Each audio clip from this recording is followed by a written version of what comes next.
धर्मसेतुपालकं स्वधर्ममार्गनाशकं कर्मपाशमोचकं सुशर्मदायकं विभुं स्वर्णवर्णशेषपाशशोभिताङ्गमण्डलं काशिकापुराधिनाथ कालभैरवं भजे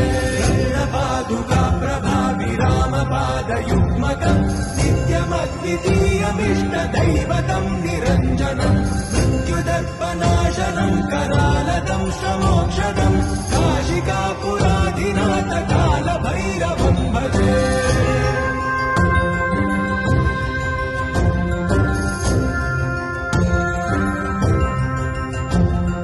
अट्टहास भिन्न पद्मचाण्डघोष सन्तति दृष्टिपाद नष्ट